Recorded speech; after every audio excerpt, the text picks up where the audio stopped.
পিতামাতার ভালোবাসাটা হচ্ছে নিঃস্বার্থ ভালোবাসা।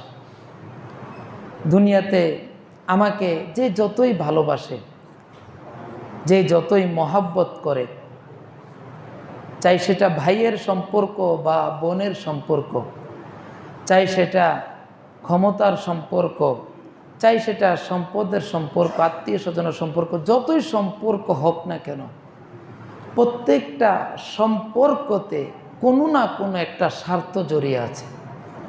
স্বার্থ ছাড়া দুনিয়াতে কেউ কাউকে ভালোবাসতে চায় না। ভালোবাসার ভিতর একটা স্বার্থ থেকে যায়। কিন্তু পিতামাতার ভালোবাসাটা এমন একটা ভালোবাসা যেখানে কোনো স্বার্থ নাই। পিতামাতার ভালোবাসাতে কোনো খুঁত নেই, কোনো স্বার্থ নেই। বিভিন্ন জায়গায়, বিভিন্ন পত্র পত্রিকা বা বিভিন্ন জায়গায় জানি, দেখি, দীর্ঘ 8, 10, 15, 20 বছর সন্তান পিতামাতার খোঁজ খবর নেয় না। 20 বছর পর যখন সন্তান সব কিছু হারাইয়া যাদেরকে আপন করে নিয়েছিল, তারা যখন ওই সন্তানকে চতুর্দিক দিয়ে ঘায়েল করেছিল, সন্তান যখন সব কিছু হারিয়ে নিঃস্ব হয়ে গিয়েছিল, তখন যখন আবারও পিতা মাতার কাছে এসে মাকে মা বলে ডাক দেয়, বাবাকে বাবা বলে ডাক দেয়, পিতা মাতা তার দীর্ঘ 20 বছরের অভিমান ভুলে যায়। তাই না? দীর্ঘ 20 বছর অভিমান ভুলে যায়। আমার সন্তান অথবা দুনিয়াতে আমরা দেখি কিছুটা 19-20 দেখি, এটাও 19-20 এটা বাহ্যিকভাবে, কিন্তু মন থেকে কখনো কোনো বাবা মা তার সন্তানের খারাপ কখনো মন থেকে চায় না। কিন্তু কোনো মা বাবা এমন আছেন সন্তানের উপর লানত করেন। কিন্তু কেন লানত করেন? আমরা শুধু দেখি যে আমার পিতা মাতা আমার উপর লানত করতেছে, কিন্তু কেন করতেছে? কারণ আমি সন্তান আমার পিতা মাতাকে কষ্ট দিয়েছি। আমি সন্তান আমার পিতা মাতাকে কষ্ট দেওয়াতে পিতা মাতা আমাকে লানত করেছেন, নচেত আমার পিতা মাতা আমাকে লানত করতেন না। একজন পিতা মাতা সে দেখে, সে নিজের সর্বোচ্চ দিয়ে চেষ্টা করে যেন আমার সন্তানটা দুনিয়াতে সকল রকম বিপদ আপদ থেকে হেফাজত থাকে। পিতামাতা যখন দেখে সন্তান একটা বিপদের মধ্যে পড়তে যাচ্ছে, পিতামাতা তখন তার জীবনের চিন্তা না করে নিজের জীবনের ঝুঁকি নিয়ে সেই সন্তানকে বাঁচাতে এগিয়ে যায়। এটা হচ্ছে দুনিয়ার নিয়ম। তবে ওই দুনিয়াতে সন্তান বিপদে পড়তে যাচ্ছে, এজন্য পিতামাতা সন্তানকে বাঁচাচ্ছে, এটা ঠিক আছে। এটা আল্লাহ তাআলা একটা আদর, একটা ভালোবাসা পিতামাতার অন্তরে দিয়ে দিয়েছে। একজন পিতামাতা সন্তানকে যেভাবে দুনিয়ার সমুদয় আপদ বিপদ থেকে হেফাজত করার আপ্রাণ চেষ্টা করে, এমনিভাবে একজন পিতামাতার উপর দায়িত্ব এবং কর্তব্য এটাও যেন আমার সন্তান আখেরাতের যে সমুদয় বিপদ আছে, আখেরাতে বিপদ আছে না, কবর আযাব, ফুলসিরাত, জাহান্নাম, এই সমুদয় বিপদ থেকে যেন আমার সন্তান রক্ষা পায়, রক্ষা পাওয়ার পদক্ষেপ গ্রহণ করা, এটা একটা পিতামাতার উপর দায়িত্ব এবং কর্তব্য। আল্লাহ রাব্বুল আলামিন সূরাতুত তাহরীম 6 নম্বর আয়াতে বলেন, ইয়া আইয়ুহাল্লাযীনা আমানু কু আনফুসাকুম ওয়া আহলিকুম নারা। আল্লাহ রাব্বুল আলামিন বলেন, দুনিয়ার মানুষ সকল, ইয়া আইয়ুহাল্লাযীনা আমানু, ঈমানদার সকল, কু আনফুসাকুম, তুমি তোমার নিজেকে জাহান্নামের আগুন থেকে বাঁচাও, ওয়া আহলিকুম নারা, এবং তোমার পরিবার পরিজন, তোমার স্ত্রী, তোমার স্বামী, তোমার পিতামাতা, তোমার ছেলে মেয়েদেরকে জাহান্নামের আগুন থেকে তুমি বাঁচাও। এটা আল্লাহ তাআলা বলছে। সুতরাং একজন পিতামাতার দায়িত্ব হচ্ছে দুনিয়াবি বিপদ আপদ থেকে যেভাবে সে তার সন্তানকে হেফাজত করার চেষ্টা করে, আখিরাতের বিপদ আপদ থেকেও তাকে ওইভাবে হেফাজত করার চেষ্টা করতে হবে। সন্তান সে অবুঝ থাকে, একটা সন্তান অবুঝ থাকে, সে কিছুই বুঝে না। তাকে পিতা মাতা যেটা শিক্ষা দেয় সেইটাই শিক্ষা পায়, যেটা শিক্ষা দেয় সে সেটাই শিক্ষা পায়। যেমন আল্লাহ রসুল সাল্লাল্লাহু আলাইহি সাল্লামের হাদিস, হিফজুল উম্মাহাত ফিল মাদ্রাসাতি লিল বানিন ওয়াল বানাত। ছোটকালে একটা বাচ্চার তার প্রথম মাদ্রাসা হচ্ছে, প্রথম বিদ্যালয় হচ্ছে, প্রথম শিক্ষাটা হচ্ছে তার মায়ের কাছ থেকে। তার মা বাচ্চাকে যেভাবে পরিচালনা করবে, বাচ্চাটা সেইভাবেই গড়ে উঠবে।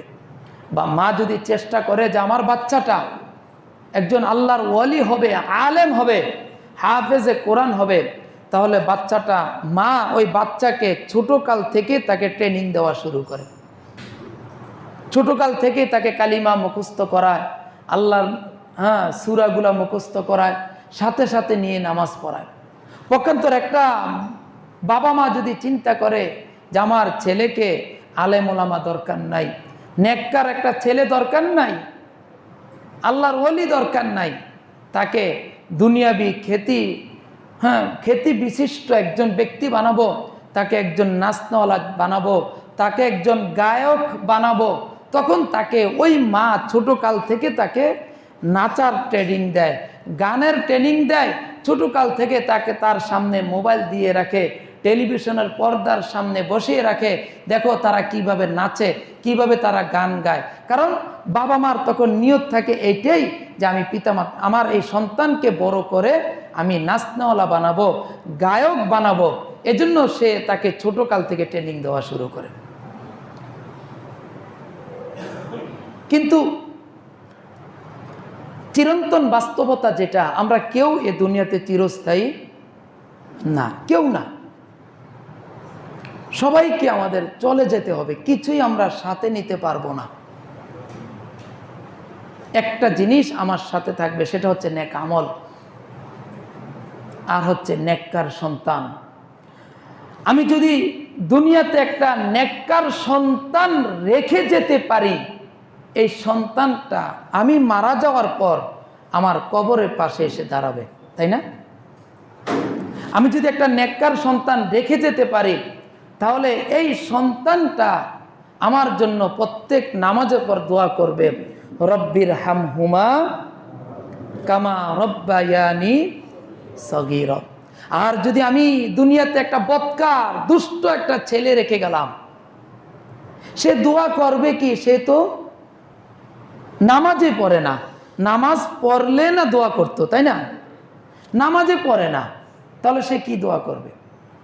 এজন্য আমার জীবন, আমার আখিরাতের সফলতার জীবনের জন্য, আখিরাতে আমি ভালো থাকার জন্য, দুনিয়াতে আমার ছেলেকে আমি দিনদার হিসাবে প্রস্তুত করতে হবে। দুনিয়াবি জাগতিক শিক্ষা যেটা স্কুল কলেজ শিক্ষা দেন, কোনো সমস্যা নাই, জাগতিক শিক্ষা দেন ছেলে মেয়েদেরকে, অবশ্যই এটা দরকার আছে। কিন্তু সর্বাগ্যে তাকে যেই জিনিসটা শিক্ষা দিতে হবে সেটা হচ্ছে তাকে দিন শিক্ষা দেওয়া। সন্তান যখন দিন শিক্ষা পেয়ে যাবে, দিনের বুঝ যখন তার অন্তরে চলে আসবে, তখন কেউ বলতে হবে না যে তোর বাবা মার জন্য দোয়া কর, সে এমনিতে বাবা মার জন্য দোয়া করবে। সম্মানিত উপস্থিত মুসল্লিনে কেরাম, আল্লাহ রাব্বুল আলামিন এর জন্য বলেন, কিয়ামতের ময়দানে যখন এই বিপদগামী লোকদেরকে বলা হবে যে তোমাদের জন্য জাহান্নাম ফায়সালা হয়ে গেছে, তোমরা সবাই জাহান্নামের দিকে চলে যাও, তখন তারা সেদিন বলবে, সূরাত হামিম 29 নম্বর আয়াত, রব্বানা আরিনাল্লাযাইন আদাল্লানা মিনাল জিন্নি ওয়াল ইনসি নাজআলহুমা তাহতা আকদামিনা। আয় আল্লাহ, আমরা তো দুনিয়াতে অবুঝ ছিলাম। আমাদের সন্তানরা বলবে যে সন্তানকে আমি নামাজ শিক্ষা দেই নাই, দিন শিক্ষা দেই নাই, যখন কিয়ামতের ময়দানে হিসাব নিকাশের পরে সেই সন্তানের জাহান্নাম অবধারিত হয়ে যাবে, নির্ধারিত হয়ে যাবে। তখন সেই সন্তান আল্লাহকে ডেকে ডেকে বলবে, আল্লাহ, দুনিয়াতে আমরা কিচ্ছু বুঝতাম না, আমরা তো ছোট ছিলাম, আমাদের পিতামাতা আমাদেরকে বিপদগামী করেছে। কে বলবে ভাই? আমাদের সন্তানরা বলবে। ওই যে আমি তাকে নামাজে ডাক দেইনি, আজকে আমি তার ভালো চাইছি, কিন্তু কিয়ামতের ময়দানে ওই সন্তান বলবে, আল্লাহ কিসের আমার ভালো চাইছে? আজকে দুনিয়াতে আমি ছোট থাকা অবস্থায় আমার বাবা মা যদি আমাকে নামাজ শিক্ষা দিত, তাহলে আমি নামাজ পড়তে পারতাম, রোজা রাখতে পারতাম, দিন শিখতে পারতাম। কিন্তু আমার বাবা মা তো দুনিয়াতে আমাকে নামাজ শিক্ষা দেয় নাই, রোজা শিক্ষা দেয় নাই, কোরআন শিক্ষা দেয় নাই, দিন শিক্ষা দেয় নাই, তাই আমি দুনিয়াতে বিপদগামী হয়েছি। আল্লাহ বলবেন, তোমরা চাও কি? তখন তারা সেদিন বলবে, আদাল্লানা মিনাল জিন্নি ওয়াল ইনসি নাজআলহুমা তাহতা আকদামিনা। তাদেরকে যেহেতু তারা দুনিয়াতে আমাদেরকে বিপদগামী করেছিল, আয় আল্লাহ তাদেরকে নিয়ে আসেন, আমাদের পায়ের নিচে নিয়ে আসেন। আজকে কিয়ামতের ময়দানে আমরা সেই পিতামাতাকে আমাদের পা দিয়ে তাদেরকে পদদলিত করি। সূরা হামিম সেজদা 29 নম্বর আয়াত। দেখেন, যে সন্তানকে দুনিয়াতে প্রতিষ্ঠিত করার জন্য দিন শিক্ষা দিলাম না, সেই সন্তানে কিয়ামতের ময়দানে আল্লাহ তাআলার কাছে নালিশ করবে, আল্লাহ ওই পিতামাতা যেহেতু আমাকে দিন শিক্ষা দেয় নাই, সুতরাং তাকে নিয়ে আসেন, আজকে তারা ইচ্ছা মতন পারাই। কি অবস্থাটা হবে? আল্লাহ তাআলা আমাদেরকে সঠিক বুঝ দান করে। এজন্য সন্তানকে দিন শিক্ষা দিতে হবে। আমি আবারও বলতেছি, জাগতিক শিক্ষা দেন, কোনো সমস্যা নাই। স্কুল কলেজ পড়ুক, ইউনিভার্সিটিতে পড়ুক, বিদেশে লেখাপড়া করুক, কোনো সমস্যা নাই। মাদ্রাসায় পড়ালেখা করুক, যেখানেই পড়ুক, কিন্তু সর্বাগ্যে তাকে যে শিক্ষাটা দিতে হবে, দিনের শিক্ষা দিতে হবে। ছোটকাল থেকে তাকে নামাজের ট্রেনিং দিতে হবে। এমন নয় যে বড় হলে তাকে নামাজের শিক্ষা দিব না, ছোটকাল থেকে। আল্লাহ রাসূল সাল্লাল্লাহু আলাইহি সাল্লাম বলেন, মুরু আওলাদাকুম ফিস সালাত ওয়া হুম সাবআ সিনিন। তোমার সন্তানের যখন 7 বছর, কত বছর? 7 বছর হয়, তখন তোমরা তোমাদের সন্তানদেরকে নামাজের জন্য প্রত্যেক দিন আদেশ করতে থাকো। ওয়াদরিবুহুম ওয়া হুম 10 সিনিন। যখন সন্তানের 10 বছর হয়ে যাবে, তখন নামাজ না পড়ার কারণে তাদেরকে তোমরা বেত্রাঘাত করো। করি আমরা? 10-12 বছরকে ছেলেদেরকে বেত্রাঘাত করি নামাজ না পড়ার জন্য? করি না তো। তাহলে সন্তান কিভাবে দিন শিখবে? সন্তান কিভাবে নামাজ শিখবে? আমি তাকে ছোট থেকে চাপ দেওয়া শুরু করি, যদি কথা না শুনে ধমক দেই, হালকা বেত্রাঘাত করি, একটা সময় 1 মাস 2 মাস যখন সে এই বেত্রাঘাতে বা ধমকে অভ্যস্ত হয়ে যাবে, তখন তার ভিতর নামাজের একটা অভ্যাস অটোমেটিকই হয়ে যাবে। কিন্তু আমি ছোটকাল থেকে তাকে ছেড়ে দিলাম, এই সে বুঝবো তো, নিজের বুঝ নিজে বুঝবো। একটা সময় তার ঘাড়ের রগ মোটা হয়ে যাবে, তখন তাকে ডাক দিও, হ্যাঁ আদর করে অনেক, মানে যেইভাবে পারেন ওইভাবেও আপনি মসজিদে আনতে পারবেন না। তখন সন্তান উল্টা বলবে, আব্বা আপনার কামে আপনি যান, আমারে বিরক্ত করেন কেন? আজান দিছে আপনি মসজিদে যান, আমাকে কেন ডাকাডাকি করেন? সম্মানিত উপস্থিতি, এজন্য ছোটকাল থেকেই আমাদের সন্তানদেরকে দিনের প্রতি অভ্যস্ত করতে হবে। গত